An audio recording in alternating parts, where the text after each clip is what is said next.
بسم اللہ الرحمن الرحیم۔ السلام علیکم ناظرین، میں طارق اسماعیل ساگر آپ کی خدمت میں کچھ اہم گزارشات کے ساتھ حاضر ہوں۔ ناظرین کرام، میں نے آج سے 2 سال پہلے یہ کتاب لکھی تھی، اس کا نام ہے بھارتی علیحدگی پسند تحریکیں۔ یہ وہ کتاب، اس کتاب میں نے احوال لکھا تھا ایکچولی کہ جو تحریکیں علیحدگی پسند انڈیا میں 2 طرح کی تحریکیں ہیں، ایک ہے آزادی پسند تحریکیں، ایک علیحدگی پسند تحریکیں۔ یہ جو آزادی پسند تحریکیں ہیں یہ 1940 سے انڈیا میں چل رہی ہیں، خصوصی طور پہ ساؤتھ انڈیا میں۔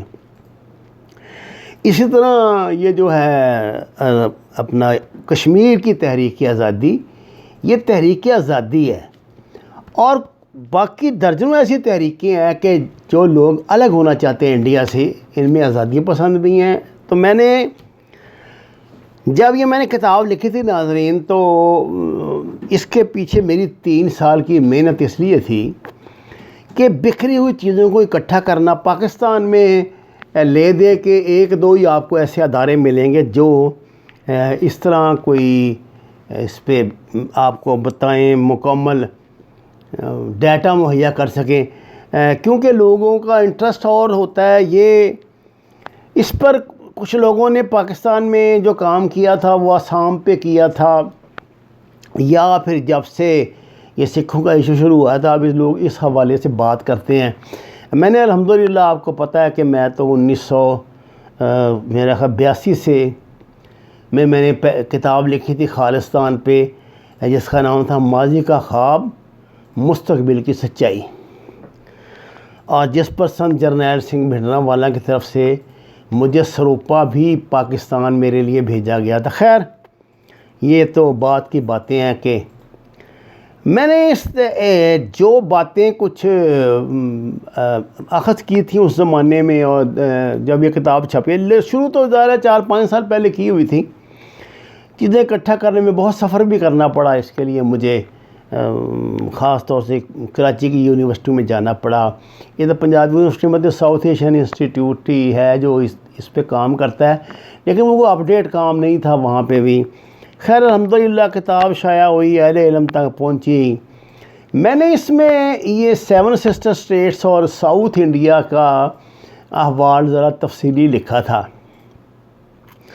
اور میں نے اس میں بتایا تھا کہ یہ جو ہے نا تامل ناڈو، آندھرا پردیش، تلنگانہ، کرناٹکا اور کیرلا، یہ 5 جو اسٹیٹس ہیں نا ساؤتھ کی، ان میں آزادی کی تحریک آج سے نہیں 1940 سے سب سے پرانی جو انڈیا کی تحریک آزادی ہے وہ تامل ناڈو کی۔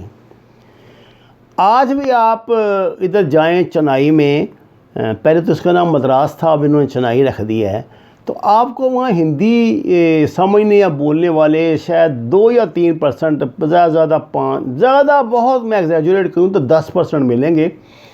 باقی وہ اپنی تامل زبان ہی بولتے ہیں، یا ان تمام اسٹیٹس میں زیادہ اپنی زبانیں بولتے ہیں، یا پھر انگریزی جو ہے وہ ان کی، یہ سمجھیے کہ ریاستی زبان تو ہے، یہ قریباً ان کی مادری زبان بھی ہے۔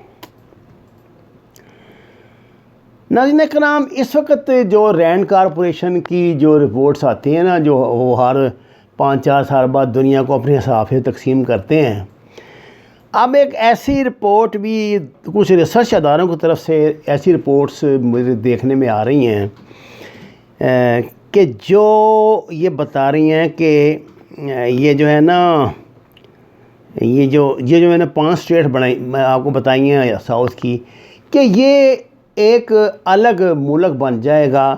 اب اس کا نام آپ دکشن انڈیا لکھیں، اس کا ساؤتھ انڈیا لکھیں، یا اس کو یہی اس کا نام ہوگا، یا کوئی اور بھی نام اس کا بنا لیں۔ بہرحال اس حوالے سے یہ ہے کہ یہ جو میں نے بتایا ساؤتھ انڈیا، اس کا رقبہ جو ہے نا وہ 2.5 لاکھ اسکوائر مائلز پہ پھیلا ہوا ہے۔ آبادی ان کی بنتی ہے قریب 25 کروڑ، اور جی ڈی پی جو ان کا ہے نا وہ $500 ملین ہے، اور یہاں پہ تامل، تیلگو، ملائی عالم زبانیں بولی جاتی ہیں۔ اور 3 جو چنائی بنگلور اور حیدرآباد، یہ 3 ان میں سے کوئی بھی دارالخلافہ ان کا بن سکتا ہے۔ ڈیولپ انڈیا کے دیگر ریاستوں سے یہ علاقے زیادہ ڈیولپ ہیں، یہاں پہ لٹریسی ریٹ بھی زیادہ ہے، یہاں کے لوگ سیاسی طور پہ زیادہ باشعور ہیں۔ تامل ناڈو کی جو تحریک آزادی ہے ناظرین، یہ سب سے پرانی ہے اور 1947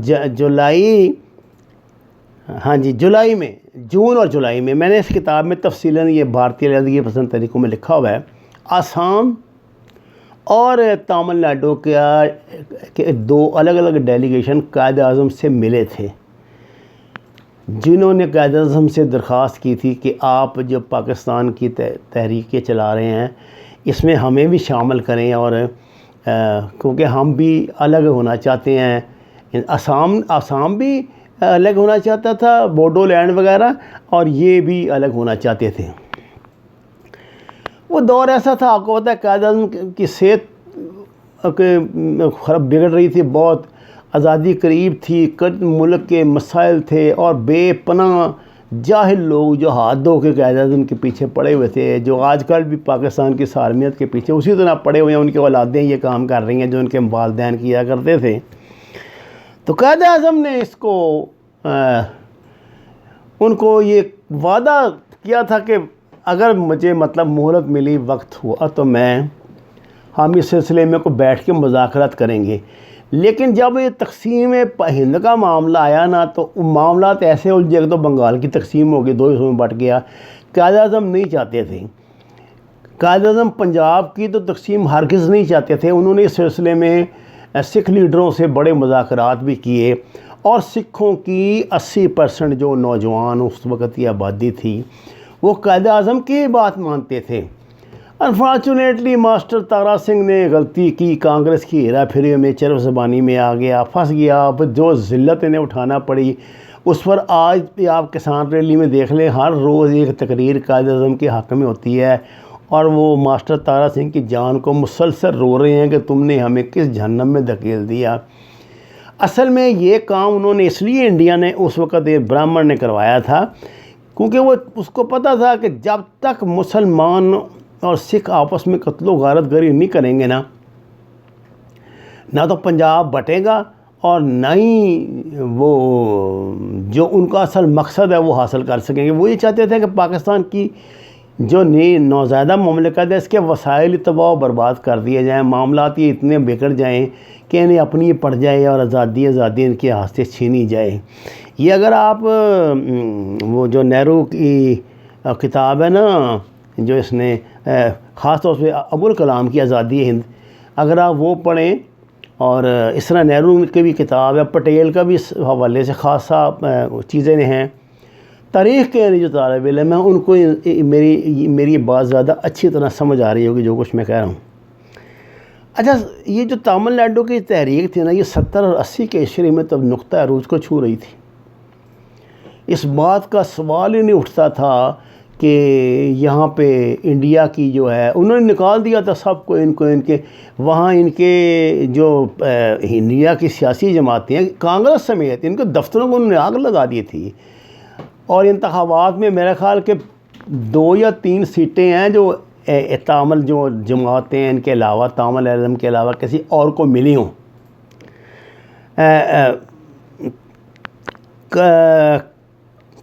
کے ایم سی شاید اس ان کی تاملوں کی جماعت کا نام تھا۔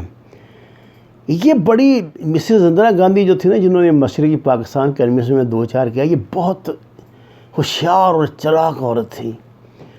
اس نے بڑی چلاکی سے جب اس دوبارہ پھر یہ بحث اقتدار آئی میرے خیال 78 میں، انہوں نے بڑی ہوشیاری سے یہ جو تاملوں کی مہم تھی نا آزادی کی، اس کا رخ اپنی طرف سے سری لنکا کی طرف موڑ دیا، کیونکہ سری لنکا میں بھی نا جو ان کے ساتھ لگتا ہے بارڈر وہ جافنا وغیرہ کا، اس میں نے پیچھے آپ کو 2 ویڈیو سلسلے میں پیش بھی کی ہیں، وہ تامل تھے۔ تو اس نے مسز اندرا گاندھی نے کہا تھا کہ آپ وہاں پہ بنائیں، تو پھر یہ ہے کہ وقت کے ساتھ ساتھ ہم بھی انڈیا میں عوام کو راضی کر لیں گے اور یہ ساتھ آپ کے مل جائیں گے۔ اس سلسلے میں انڈیا نے اصل میں مسز اندرا گاندھی کا جتنا سسٹم تھا یہ راہ پہ چلتا تھا. اس میں ان کے بہت قریبی دوست تھے اور جن کی وجہ سے انہوں نے تھرڈ ایجنسی بنائی تھی. پارتھا سارتھی ایک بہت مشہور ان کے ہینڈلر گزرے ہیں. وہ پاکستان میں بھی یہاں سیکٹری ویکٹری رہا ہے اسی 70-80 کے عشرے میں. اس بندے کو تھرڈ ایجنسی بنا کر یہ کام سونپا گیا تھا کہ آپ ایک طرح ان کا رخ جو ہے نا لڑائی کا ادھر کروا دیں سری لنکا کی طرف. اس نے یہ کارنامہ انجام بھی دیا اور کیس آفیسر کی حیثیت سے اس نے کام کیا. اور اس بندے نے 76-77 میں جو ہے نا پربھاکرن کو دریافت کر کے وہ جو تامل جو بنائی ٹی ٹی ڈی انہوں نے بنائی تھی اس سے پھر سری لنکا میں کام کرایا. تو یہ تحریک کا رخ اس نے چالاکی سے موڑ دیا سری لنکا کی طرف. اس لیے اس کے بندر کی بلا طویلے کے سر. اور 1 کروڑ جو تامل تھا یہاں کا تامل ناڈو کا وہ مطالبہ بیچارے مسلسل کر رہے ہیں. وہ UNO میں بھی گئے ہیں. وہ پوری دنیا میں انہوں نے آج تک ان کی تحریک دنیا میں چل رہی ہے. تو اب یہ جو کچھ مغرب کے ہیں ریسرچ ادارے وہ یہ دیکھ رہے ہیں کہ انڈیا جو پالیسی ہیں اس کی مودی کی وہ انڈیا کو چلنے نہیں دیں گی. اب انہوں نے یہ کیا ہے کہ وہ یہاں انڈیا کی کوئی بندر بانٹ کر رہے ہیں جن میں ایک منصوبہ یہ بھی ہے کہ پاکستان انڈیا دونوں کی کشمیر کو ملا کے ایک ملک بنایا جائے. اور دوسری طرف یہ ہے کہ ساؤتھ انڈیا کا ایک علیحدہ ملک ان کا بن جائے. اور تیسرا یہ بھی اسی پالیسی کا حصہ ہے کہ چین جو ہے وہ ادھر جو ان کی یہ لداخ والی جو پٹی ہے اس کے اوپر کی جو سٹیٹس ہیں جن کو ہم 7 سسٹر سٹیٹس کہتے ہیں ان کے ساتھ مل کر ایک الگ ملک بنا لیں. تو اس طرح وہ یہ سمجھتے ہیں کہ بیلنس آف پاور ہو جائے گا اس خطے میں اور وہ زیادہ بہتر انداز سے معاملات کو یہاں کنٹرول کر سکیں گے. ایک انڈیا جیسے ایک ملک کی اتنی بڑی آبادی اور اتنی زیادہ غربت اور اتنی تباہی اور پھر جس طرح کا پرتشدد یہ بندہ ہے وہ یہ سمجھتے ہیں کہ یہ عالمی امن کے لیے نقصان دہ ہوگا. اب یہ باتیں تو سامنے آ رہی ہیں اور ان پہ ہونے والا کام بھی ہمیں دکھائی دے رہا ہے. لیکن جو اصل صورتحال ایک اور میں بہت اہم پوائنٹ آپ کو بتا دوں کہ جو میں نے آپ کو بتایا نا ساؤتھ انڈیا اس کی آبادی میں 82% جو ہے نا وہ ہندو ہوں گے, 12% مسلمز ہیں, 5% جو ہے وہ کرسچین ہیں. لیکن یہ جو 82% ہندو ہیں ان میں بمشکل 1 یا 2% برہمن ہوں گے. باقی سارے جو ہیں نا وہ دلت اور نیچی جاتی کے اور ہریجن اور یہ والے ہندو ہیں جو اپنے آپ کو اصل میں لڑائی ان کی یہی ہے نا, وہ کہتے ہیں کہ وی آر ناٹ ہندوز.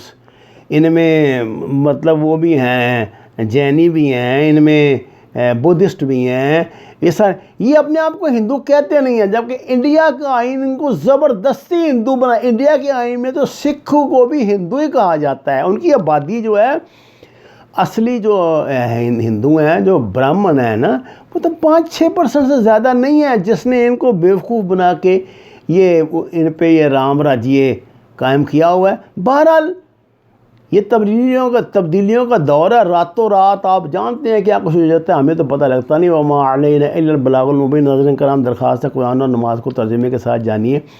ہماری ویڈیو کو لائک کریں, شیئر کریں اور سچ کے سفر میں ہمارا ساتھ دیں. سبسکرائب کریں. آپ کا بہت شکریہ.